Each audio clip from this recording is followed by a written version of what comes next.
va mettre tous mes bijoux ensemble, c'est parti. On va commencer d'abord avec les bracelets. Et évidemment que tous les bijoux que je vais mettre dans la vidéo viennent de la marque Lou Samui, que j'adore, qui est vraiment super.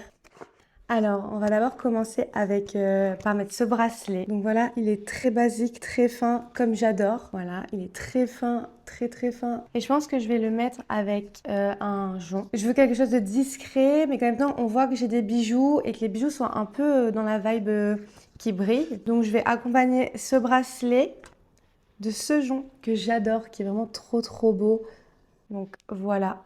Petit ensemble sur cette main. De l'autre côté, je vais passer sur ce jonc qui est irrégulier, on va dire, que j'adore. Et une pièce un peu plus grosse, voilà, ce bracelet également. C'est vraiment des bracelets que je mets très très très très régulièrement. Vraiment, c'est des pièces qui me correspondent totalement. Alors maintenant, on va passer aux bagues. Pour les bagues, j'ai choisi d'en mettre 5. Du coup, je vais commencer avec celle-ci.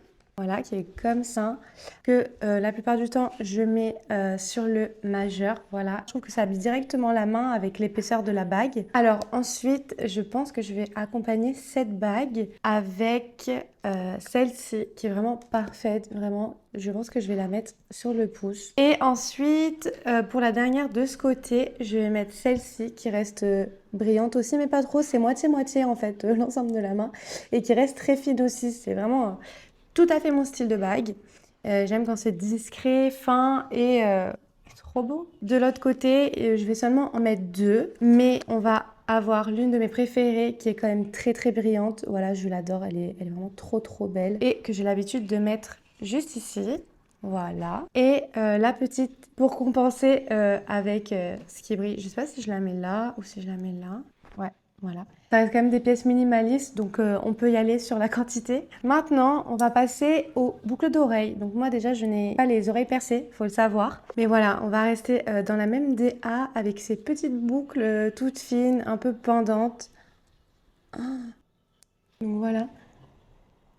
Et du coup, évidemment, comme je n'ai pas les oreilles percées, je vais mettre cette toute petite ear cuff très délicate, très minimaliste, avec un petit brillant, évidemment, encore. Voilà. Je trouve que voilà, ça ajoute quand même son petit effet. Ensuite, on va passer au collier. Une chaîne plate à porter au quotidien, vraiment que je mets très régulièrement et qui est de très très très bonne qualité. Je ne veux pas en faire trop avec les oreilles et le cou, donc on reste sur du classique et c'est quand même très très beau. Donc voilà, c'est ma compo finale, mon look final. Alors n'hésitez pas à me dire ce que vous en pensez, j'ai hâte de vous lire.